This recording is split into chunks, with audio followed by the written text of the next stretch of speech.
आज तू देखेगा मौत क्या चीज होती है। 3 दिन हो गए बंसी।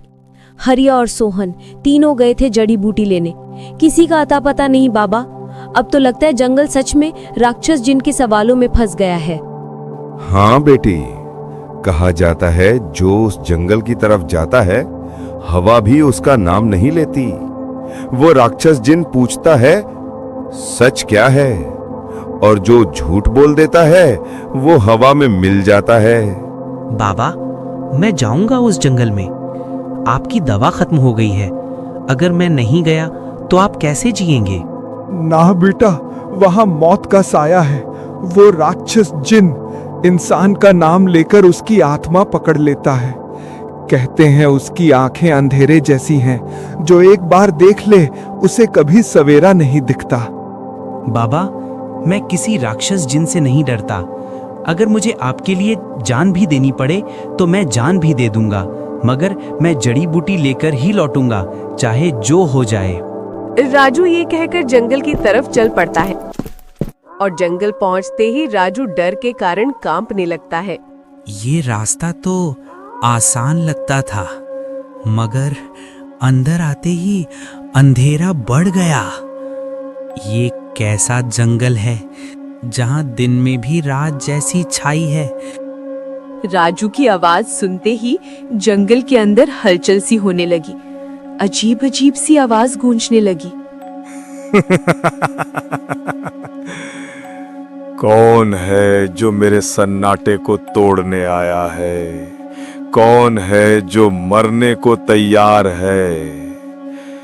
बहुत दिन हो गए हैं, एक भी इंसान इधर से नहीं गुजरा।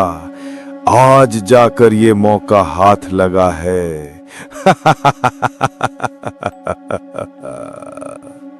राजू डर के कारण सुनसा रह गया और हिम्मत बांधकर वहीं खड़ा रहा और बोला, कौन बोल रहा है? सामने आओ। मैं किसी राक्षस वाक्षस से नहीं डरता। वैसे भी तुम हो कौन? मेरे सामने आओ, मैं तुम्हें देखना चाहता हूँ। मैंने तुम्हारे खौफनाक किस्से सुने हैं।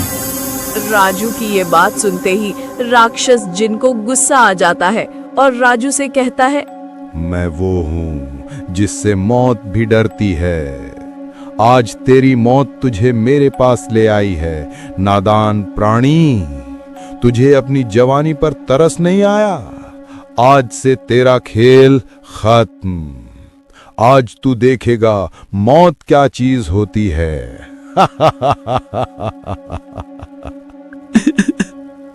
राक्षस जिन, मुझे जाने दो। मैं अपने बापू के लिए जड़ी बूटी लेने आया था। मैं तुम्हें कोई कष्ट नहीं देना चाहता था। अगर मुझसे कोई भूल हो गई हो तो मुझे क्षमा कर दो। राक्षस जिन, मुझे जाने दो। मुझ पर दया खाओ। मैं अपने बापू का इकलौता बेटा हूँ। मेरे सिवा मेरे बापू का इस दुनिया में कोई नहीं है। राक्षस जिन अपनी जादुई शक्ति से राजू को गायब कर देता है और एक अजीब सा सन्नाटा छा जाता है।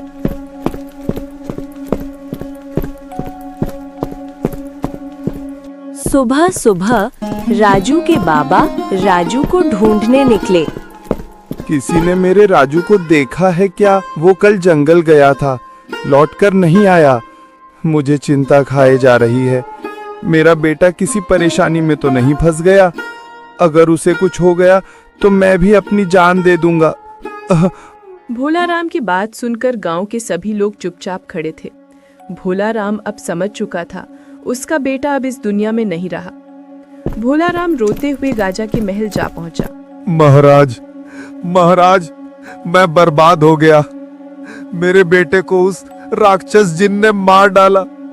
अब मैं इस दुनिया में किसके सहारे रहूंगा? मैं बीमार, बूढ़ा, कमजोर, किसके लिए जीऊंगा? महाराज, मुझे भी मार दो। भोलाराम, धैर्य रखो। जो ऋषि मुनियों ने कहा था वो समय अब आ गया है। राक्षस जिन का अंत अब संभव है और वो अंत केवल मेरी पुत्री दिव्य प्रिया कर सकती है।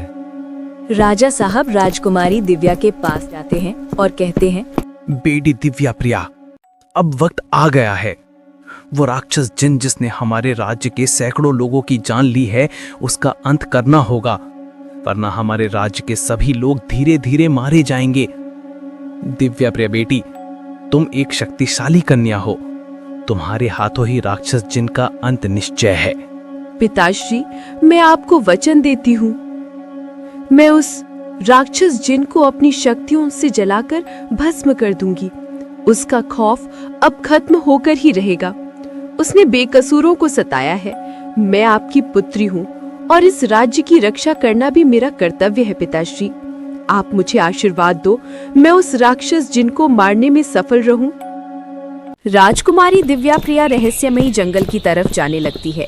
तभी रास्ते में बूढ़ा आदमी राजकुमारी को कहता है, पुत्री, इस जंगल की ओर क्यों जा रही हो? क्या तुम्हें पता नहीं ये रहस्यमयी जंगल है? यहाँ मौत का खौफ मंडराता रहता है।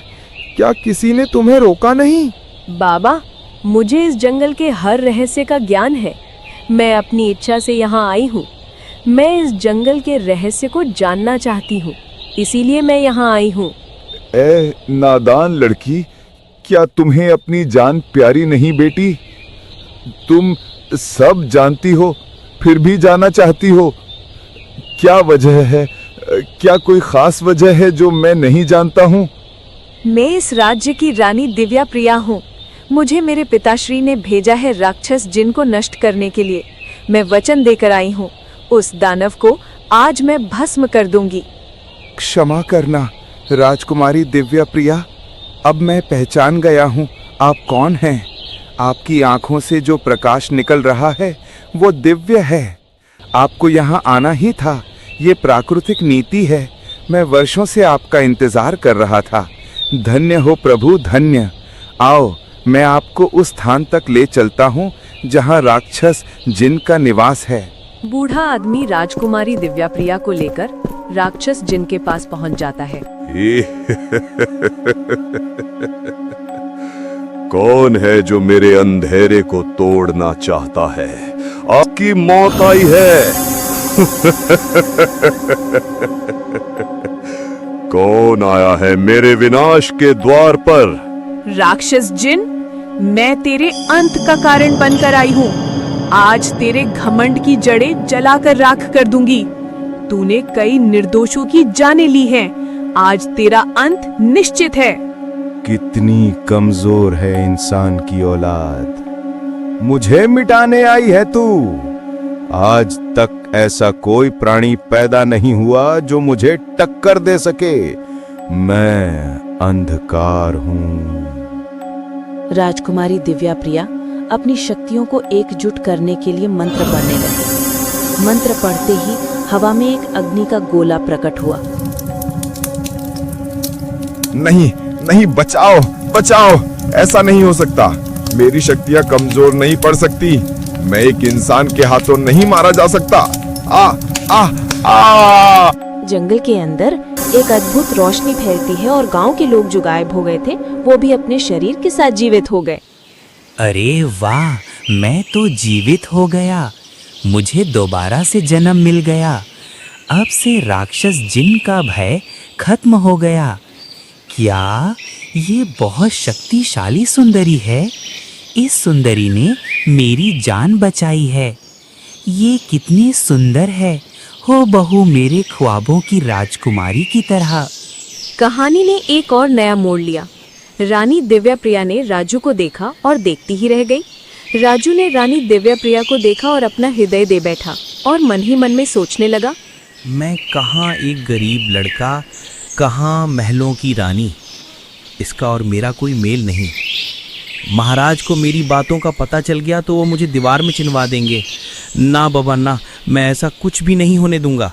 अगले दिन राजू सुबह सुबह गांव के तालाब पर बैठा था और रानी दिव्या प्रिया के ख्यालों में खोया था। तभी वहां पर चिंकी चिड़िया आ जाती है। राजू से कहती है, ओह मेरे प्यारे मित्र, किसके ख्याल में डूबे हो? तुम्हें मेरे आने की भनक ही नहीं लगी? क्या मैं इसकी वजह जान सकती हूँ जिसने तुमको इतना लापरवाह बनाया है? हमें भी बताओ तो जरा, क्या राज है? अरे चिंकी चिड़िया, क्या बताऊं, जब से मैं जंगल से लौटकर आया हूँ, वो सुंदरी मेरी दृष्टि से दूर नहीं हो रही है। वो सुंदरी जिसने मेरी जान बचाई है, वो मेरे हृदय को भा गई है। मेरा हृदय उससे मुलाकात करने के लिए बेचैन है। इसी कारण मैं परेशान होकर झील पर आकर बैठ गया हूँ। तुम बताओ चिंकी चिड़िया, तुम यहाँ कैसे? मैं यहाँ से उड़ते हुए जा रही थी। मैंने नीचे देखा कि ये राजू है, तो क्यों ना राजू से मुलाकात करते हुए चले। खैर छोड़ो, आगे का कुछ सोचा है तो मुझे बताओ। अगर मैं कोई मदद कर सकती हूँ तो ज़रूर बताना राजू, मैं तुम्हारी मदद करने के लिए तैयार हूँ। अरे हाँ, तुम मेरी मदद कर सकती हो क्या? तुम उस राजकुमारी के महल जा सकती हो जहाँ राजकुमारी रहती है। मेरा एक खत राजमहल पहुँचा देना और कहना राजू तुम्हें दिल दे बैठा है। जब से तुम्हें देखा है उसको तुम्हारे सिवा कुछ अच्छा नहीं लगता है। मैं उनको एक बार और देखना चाहता हूँ, तुम इतना कहना। राजू की बात सुनकर चिंकी चिड़िया सारी बातें अपने दिमाग में फिट कर लेती है और महल की तरफ उड़ने लगती है। राजकुमारी दिव्या प्रिया के पास चिंकी चिड़िया पहुंच जाती है और कहती है, राजकुमारी की जय हो। राजकुमारी, मैं तुम्हारे लिए एक पैगाम लेकर आई हूँ। पैगाम? किसका पैगाम? किसने भेजा है? और तुम कौन हो? तुम्हें किसने पैगाम लेकर भेजा है? उसका नाम जल्दी मुझे बताओ, मैं जानना चाहती हूँ। मैं चिंकी हूँ और मुझे राजू ने भेजा है। वो कहता है उसने तुमको जब से देखा है वो रातों को सोया नहीं है और तुम्हें मन ही मन में दिल दे बैठा है। क्या तुम भी राजू को इतना ही पसंद करती हो जितना राजू तुम्हें पसंद करता है? पसंद हो तो मुझे बताओ, मैं राजू को जाकर बताऊं। अच्छा, वो राजू जो जंगल में मिला था, उसने तुमको यहाँ भेजा है। दिव्या प्रिया की मोहब्बत इतनी आसान नहीं है। राजू से कहो उसे हमारी 3 पहेलियों को सुलझाना होगा, तभी हम इस बात का जवाब दे पाएंगे। अगर इसके लिए तैयार है या नहीं, जाकर पूछ कर आओ। चिंकी चिड़िया उड़ते उड़ते बड़बड़ाती जा रही थी और कह रही थी, मुझे तो लगता है राजू पूरी तरह से फंस गया है। मुझे तो नहीं लगता है राजू इन पहेलियों को सुलझा पाएगा। मैं भी क्या क्या सोच रही हूँ। चिंकी चिड़िया राजू के पास पहुंचती है और कहती है, राजकुमारी दिव्या प्रिया ने कहा है कि राजू को 3 पहेलियां सुलझानी होगी, तभी वो पसंद के बारे में जवाब देगी। अब तुम ये बताओ, ये शर्त मंजूर है या नहीं? 3 पहेलियां? क्या मतलब, अब फिर एक और नई मुसीबत? ठीक है, मुझे उनकी ये शर्त मंजूर है। उनसे जाकर कहो वो अपनी शर्त पर कायम है। मैं उनकी पहेलियां सुलझाने के लिए तैयार हूँ। चिंकी चिड़िया राजकुमारी से सारी बातें बताती है। राजकुमारी चिंकी चिड़िया को अपनी 3 पहेलियां बताती है। 2 हाथ हैं पर हाथी नहीं, टिक टिक बोलूं दिन रात नहीं थमूं, समय बताऊं हर एक पल, बताओ मैं क्या हूँ? दूसरी पहेली, न आंखें न मुंह न बोलने की जुबान, फिर भी बातें करूं हर पन्ने की शान, ज्ञान का घर हूँ, खोलो तो मिले जहान, मैं क्या हूँ? तीसरी पहेली, रंग मेरा लाल छुओ तो जल जाओ, कभी खाना बनाऊं कभी गर्मी लाऊं, बिना सांस के जीऊं पानी से डर जाऊं, मैं क्या हूँ? चिंकी चिड़िया राजू के पास पहुंचती है और तीनों पहेलियां सुनाती है और कहती है, राजू, क्या तुम इन पहेलियों को सुलझा सकते हो? मुझे तो नहीं लगता तुम्हारा ख्वाब अधूरा रह जाएगा। फिर भी कोशिश करके देख लेना, किस्मत ने साथ दिया तो जवाब भी मिल ही जाएगा।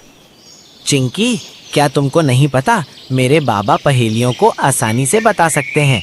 मैं उनसे जाकर पता करता हूँ और उनसे इन पहेलियों के जवाब पूछकर तुम्हें बताता हूँ। बाबा, मुझे 3 पहेलियों के जवाब बताने हैं। जल्दी से मेरी पहेलियों के जवाब दो, मैं बहुत परेशानी में हूँ। राजू बेटा, तुम्हें कहाँ जरूरत पड़ गई पहेलियां सुलझाने की? आज से पहले तो तुमने ऐसा कोई सवाल नहीं किया मुझसे। अचानक ऐसी क्या जरूरत आन पड़ी जो तुम्हें पहेलियां सुलझानी पड़ रही हैं? क्या राज है बेटा? बाबा, वो सब छोड़िए, जल्दी से मेरी 3 पहेलियां का जवाब दे दीजिए, मुझे किसी को जाकर बताना है। अच्छा, चलो ठीक है, बताओ कौन सी पहेली है, मैं तुम्हें बताता हूँ। मेरा 80 साल का तजुर्बा है, मैंने बहुत खतरनाक पहेलियां बुझाई हैं। खैर छोड़ो, बताओ। 2 हाथ हैं पर हाथी नहीं, टिक टिक बोलूं दिन रात नहीं थमूं, समय बताऊं हर एक पल, बताओ मैं क्या हूं। न आंखें न मुंह न बोलने की जुबान, फिर भी बातें करूं हर पन्ने की शान।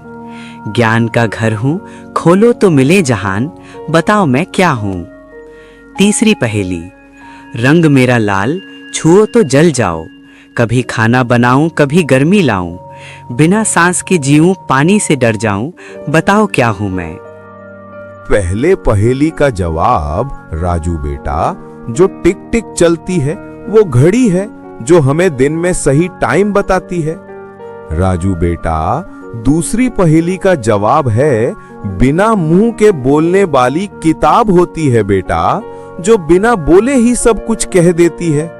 तीसरी पहेली का जवाब है आग, जो देखने में लाल और पानी डालने पर बुझ जाती है। राजू चिंकी चिड़िया के पास पहुंचा और उससे पहेली के सारे जवाब समझाए। और चिंकी चिड़िया महल पहुंचकर राजकुमारी से बताने लगती है। राजकुमारी की जय हो। राजकुमारी, मैं तुम्हारी 3 पहेलियों के जवाब लेकर आई हूँ। अगर आपकी आज्ञा हो तो मैं बताऊं? चिंकी चिड़िया, जल्दी से मुझे तीनों पहेलियों के जवाब सुनाओ। राजू ने किस तरह से पहेलियों के सवाल दिए हैं, मैं देखना चाहती हूँ। क्या राजू बुद्धिमान है या नहीं? जी राजकुमारी, पहली पहेली, 2 हाथ हैं पर हाथी नहीं, टिक टिक बोलूं दिन रात नहीं थमूं, समय बताऊं हर एक पल, इसका जवाब है घड़ी, जो हमें दिन में सही टाइम बताती है। दूसरी पहेली, ना आंखें न मुंह न बोलने की जुबान, फिर भी बातें करूं हर पन्ने की शान, ज्ञान का धर हूं खोलो तो मिले जहान, इसका जवाब है किताब, जो दुनिया की बातों का ज्ञान देती है। तीसरी पहेली, रंग मेरा लाल, छुओ तो जल जाओ, कभी खाना बनाऊं कभी गर्मी लाऊं, बिना सांस के जीऊं पानी से डर जाऊं, इसका जवाब है आग, जो देखने में लाल और पानी डालने पर बुझ जाती है। चिंकी चिड़िया, राजू ने एकदम सही जवाब दिए हैं। मुझको पता था राजू इन पहेलियां को सुलझा पाएगा। राजू से कहना मैं भी राजू को पसंद करती हूँ जितना वो मुझे पसंद करता है। ये हुई ना बात। अब मैं राजू से जाकर बताती हूँ राजकुमारी भी तुझे पसंद करती है, वो खुशी से पागल हो जाएगा। चलो फिर ठीक है राजकुमारी, मुझे आज्ञा दो, मुझे बहुत देर हो गई है, मुझे राजू के पास जाना है और राजू से सारी बातें बतानी है। चिंकी चिड़िया राजू के पास पहुंच जाती है और खुशी खुशी कहने लगते हैं। अरे राजू, राजकुमारी भी तुझे पसंद कहती है। अब तू इस साम्राज्य का राजा बन गया। अब कोई भी गांव का व्यक्ति तुझे परेशान नहीं करेगा। जिसने भी परेशान किया, राजकुमारी उसे जेल में डलवा देगी। हाँ, तुम ठीक कह रही हो चिंकी चिड़िया, मैं इस साम्राज्य का राजा कहलाऊंगा। अगर आप चाहते हैं हम इस कहानी का अगला पार्ट बनाएं, कमेंट करके जरूर बताएं और हमारे कार्टून जीनियस चैनल को सब्सक्राइब करें।